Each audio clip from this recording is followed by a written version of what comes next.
Sitchin's version of historical events was based on subjective interpretations of Sumerian history obtained through many different sources, which involve both the primary need to understand and translate cuneiform texts. Hi, I'm Dr. Rita Louise, and this is Just Energy. Today we'll be speaking with Edmund Marriage, the caretaker of Christian and Joy O'Brien's work on early works of humanity. His Golden Age project, inspired by the work of Christian and Barbara Joy O'Brien, promotes the recovery of past knowledge in order to resolve many of today's problems. His webpage is goldenageproject.org.uk. So please welcome Edmund Marriage.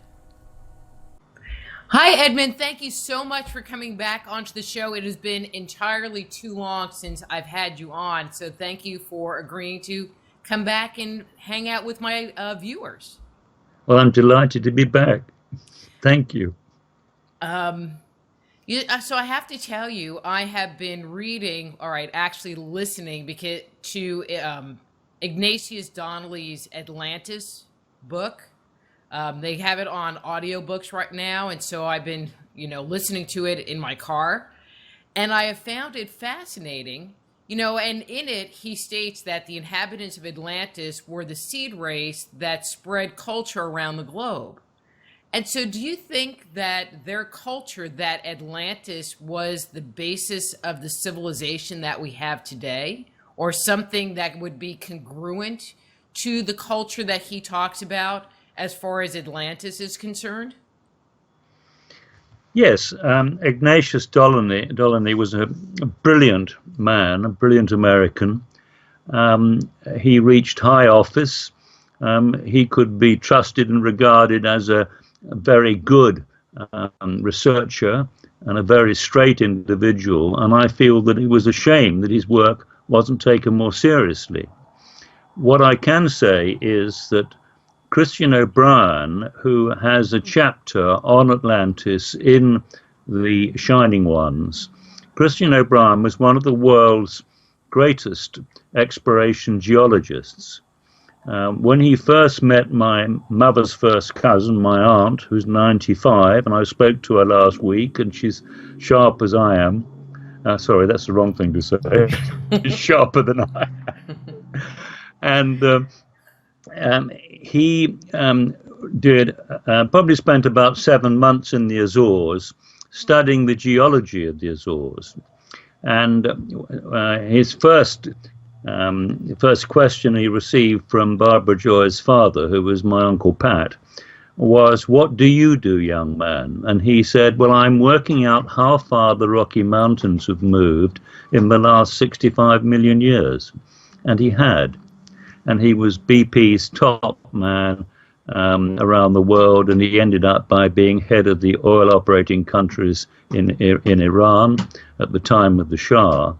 And I won't go in more, but he spent 7 months on the Azores looking at all the geology. And it's on the goldenageproject.org.uk website, along with the latest research from other geologists, to show that there was a large area of land above sea level in the region of the Azores. What we see today are the remnants of the mountaintops in the Azores, and it turns out to be very, very similar to the description given on Atlantis by Plato. So we have to, all of us, take Ignatius Donnelly, Christian O'Brien, and the fact that there was a large area of land the size of Spain on the mid-Atlantic ridge, which suddenly collapsed due to rift faulting, it's called. And that collapse, Plato says it was 9,500 BC. It may have been at 10,850, which was when the whole Earth tipped on its axis as a result of a whole load of cometary debris, the physical hard stuff, coming through the atmosphere and tipping the Earth on its axis. That may have been a movement of Venus coming close by to get the torque that requires the axis to tip. So the top geologists today will confirm the concept that there was a major catastrophe which would have sunk Atlantis. Atlantis disappeared. And along with many other parts of the world, we find extraordinarily large vertical movements in the Earth's crust at that particular boundary of 10,850. Now, we have yet to date the sinking of Atlantis. It will be possible to calculate that, to see the point at which the sea comes in, if we have the right technical equipment to look down at it, because it's sunk about 2,000 feet on one side and maybe as much as 5,000 feet on the other side. The important point here is that all the coral records on the south coast of the Azores, those coral records indicate that the climate would have been warm enough for agriculture during the Great Younger Dryas Ice Age, which was 10,850 to 9,500 BC. And we're told by the Egyptians, the great priest Sais made it very clear to the Greeks who came and talked to them about history, made it very clear that their civilization had come from the West. And so Eden was in the east of the West, if you see what I mean. And so we've got the story of survivors, a small group of people, starting again. Those people were called the Elohim, which we think is the word meaning of the word God, but it actually means the bright or shining ones. And wherever you look in all the religions of the world, you can go back to the origin of civilization and way of doing things rather than religion. You can go back to the shining ones. Buddha talked about them, the African tribes talked about them, and you can see all the links in the records, particularly within the books of Enoch, which give very detailed accounts of Enoch visiting the great Lord, going to his great house and seeing all that was being done at the place where agriculture was restarted. Well, and one of the things that I have been so not overwhelmed by, but impressed by with Donnelly's book, which I, think you will agree, is that one of the things that you find is this consistency of narrative, this consistency of thought around the world, which, he said came from Atlantis.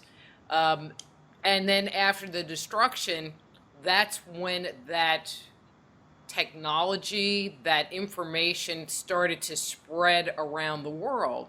And so in your research with, or Chris O'Brien's research with Sumerian texts, does he find a similar pattern?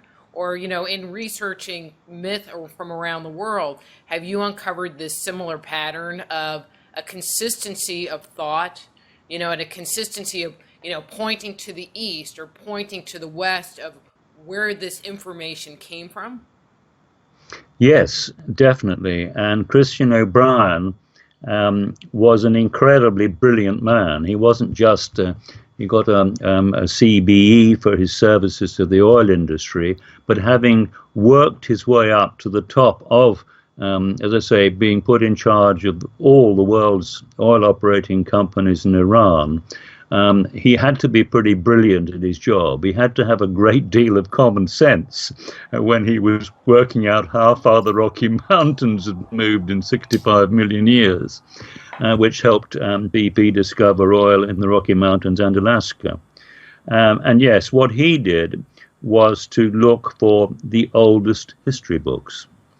And he found them in clay tablets, which had been discovered by John Hayes and his team from the University of Pennsylvania in their excavation of what was called the Nippur Temple Library.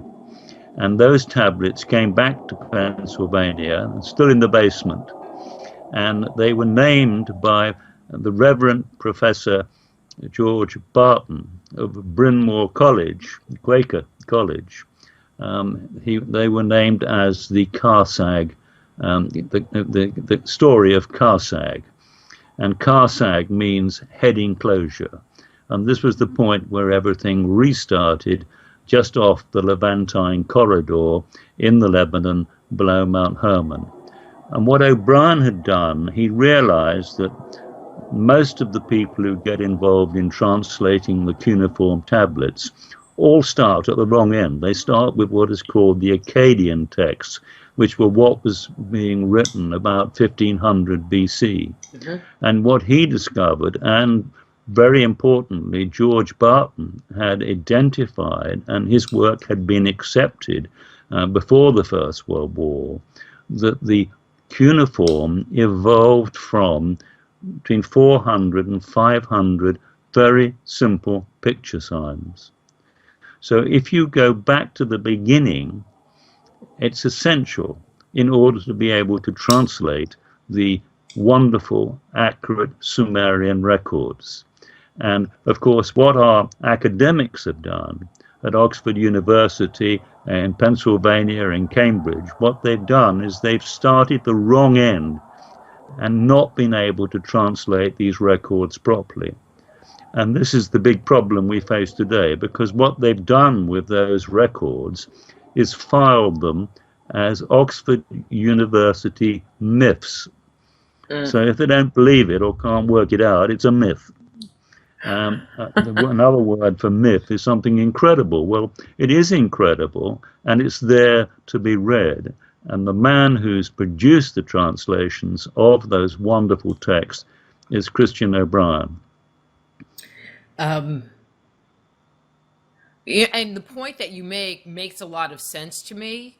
I mean, my thought would be the later texts were interpretations or iterations of something that was much older, and so there's always something lost in translation, as they say. And so if you're not starting with the oldest known copy, then you don't know if there have been scribal errors, if they have been interpreted in some way or mistranslated in some way. I mean, I just think of the Bible and the however many versions of the New Testament we have, and they all fight about how it's converted, how it's translated, and what words you used. And so I could see over the course of a couple of thousand years, which is what we see with the movement of, from the Sumerian culture into the Akkadian, into the Babylonian, that there is going to be translation errors that happened in these documents that have been copied over and over again. So you're you make a great point. absolutely right. Yeah, you're absolutely right on that. And this is the issue. What O'Brien did in order to be able to confirm his work is he produced an alternative translation of the Genesis text and found that the word Elohim was a plural word, not God singular, but God's plural.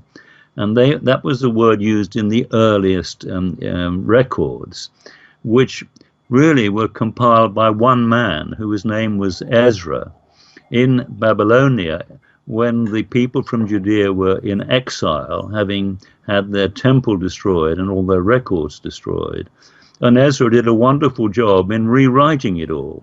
The only problem was that when he went down to, or the elders, Hebrew elders, went down to Alexandria, and Alexandria at that time was under the rule of Ptolemy Philadelphus. And Ptolemy Philadelphus, his wife, said, look, why don't you get the Hebrew elders to come down to Alexandria? We'll put them in separate rooms and we'll record in Greek all that they've written down. And that's what happened. But what Ptolemy Philadelphus found, and his wife, was that the Hebrew elders had learnt the whole of the text by heart. So it was Ezra's word, if you like, and nobody else's. So there were mistakes, and O'Brien dealt with those mistakes, and they're in the alternative Genesis chapter. And of course, they weren't far out, but they're important basic mistakes. And the key point was, it was not God in heaven, it was the Elohim in the Hashemin. Now, Hashemin actually meant planted highlands. And there's a root in there. First of all, Ha means plural. Hashemin has Shem in the middle, and O'Brien translates that as the planted highlands. So it was the Elohim, or the shining ones, in the planted highlands. And then all of a sudden, our biblical story makes sense, because we're talking about farmers, we're talking about restarting agriculture and civilization, and we have all the details and material.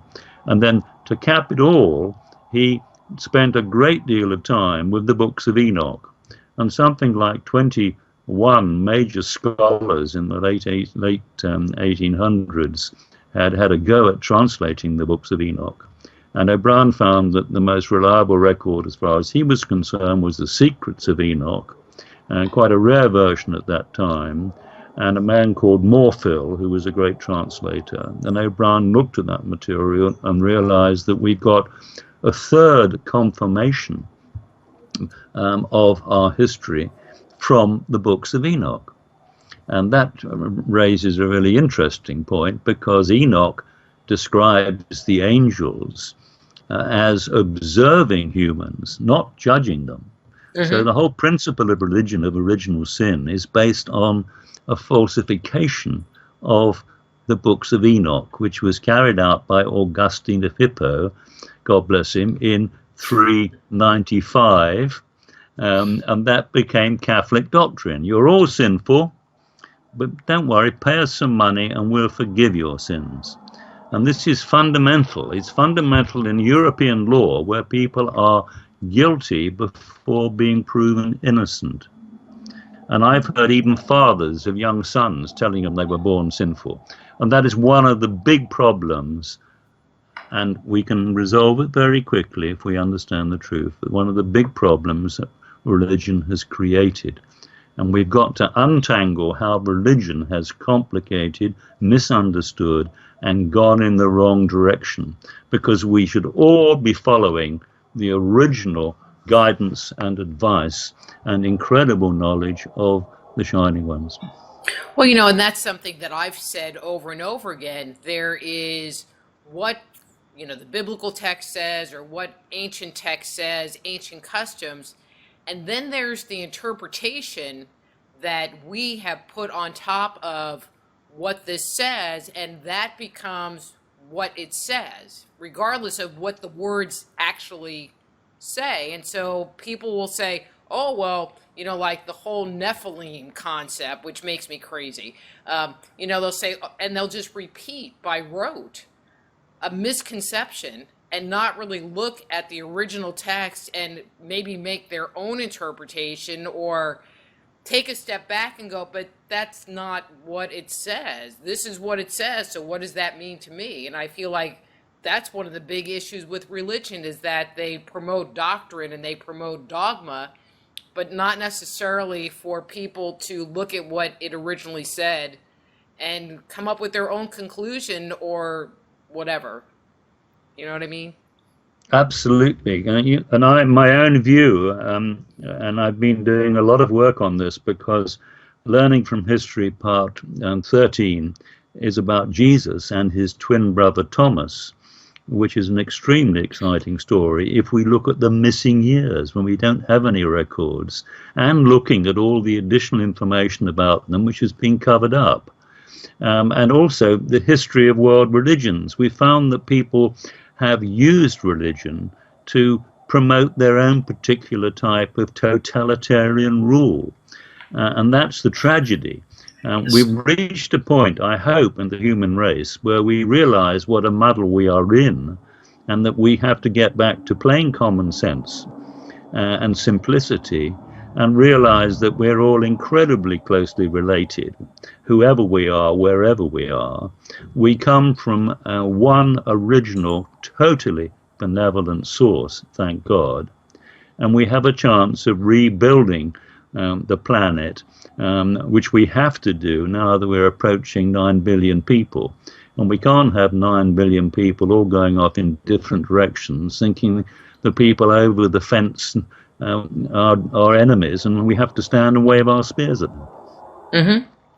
Well, I'm going to shift gears here, because you brought up something interesting, and it kind of takes us into a different line of conversation. But you mentioned that, and I think you said 12,500 years ago. I'm not, don't quote me on the number, but that there was something that happened that caused the Earth to tip on its axis, which was why Atlantis sank. Can you speak on that for a minute?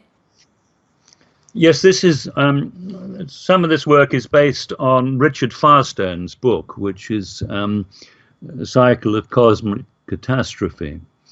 And we're very ignorant about how much hostility there has been over the last 100,000 years in terms of massive volcanic eruptions and also supernova explosions going off in our solar system or 200 light years away, and the impact this kind of very active and mobile space around us and Earth beneath us has on the progress of civilization. And Richard Firestone and his colleagues have done marvelous work on this, and many other people now have supported them or are supporting them in terms of a massive catastrophe at this date of 12,850 or thereabouts.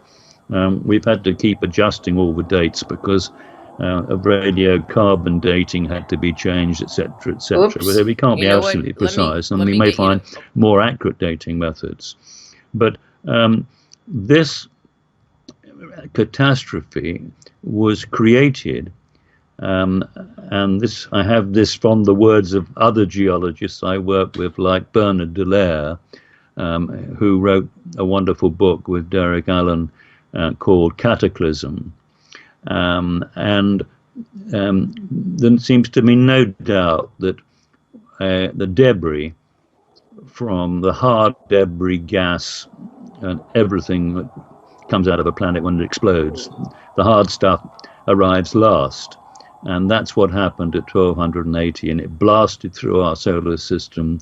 It created the asteroid belt, may well have stripped all the atmosphere off Mars at that point in time, because it certainly stripped a large part of our atmosphere off. And so we have evidence of saber-toothed tigers, giant camels, etc., etc., very large animals at that time zone before that catastrophe. And we now know that if you put fish in a tank and increase the atmospheric pressure, they grow twice the size and live twice as long. Interesting little point. Back to the Nephilim, that's why we may have had some very tall people around, but not likely to be any different to us, basically. So there's lots here which many other people have done marvelous work on, and it's there if you look hard enough. And I feature this quite a lot because I've no doubt whatsoever that people were building the equivalent to what we call in England Anderson shelters, which we built during the war to hide when the bombs came down. And our ancestors built wonderful stone structures so they could take cover and hide from the wrath of God. That's what they said. And so, yes, this is a very, very important and interesting subject, and you have to also connect it with the building of the pyramids. We certainly didn't go to all that trouble to find graves for people. That was entirely 100 pyramids built on the Giza Plateau. That was built because they thought they were going to have another major catastrophe. And we did have a very significant catastrophe in 2345, which is within 100 or 2 years of those pyramids being built. And so it's had a massive impact in both senses of the world on our minds and our planet over certainly hundreds of thousands of years. That was Edmund Marriage. His webpage is goldenageproject.org.uk. And thank you for watching this portion of our interview with Edmund. If you're enjoying today's programming, please click on the button below and subscribe to our channel. If you'd like to hear this interview in its entirety, Become a Just Energy Radio insider at justenergyradio.com and access full shows commercial-free and gain access to our over 9 years of show archives.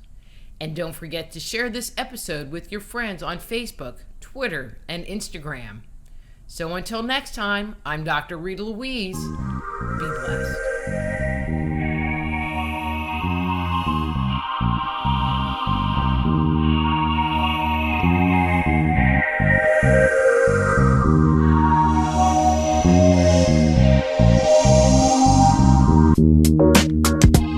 Thank you so much for coming back onto the show. It has been entirely too long since I've had you on, so thank you for agreeing to come back and hang out with my viewers. Well, I'm delighted to be back. Thank you.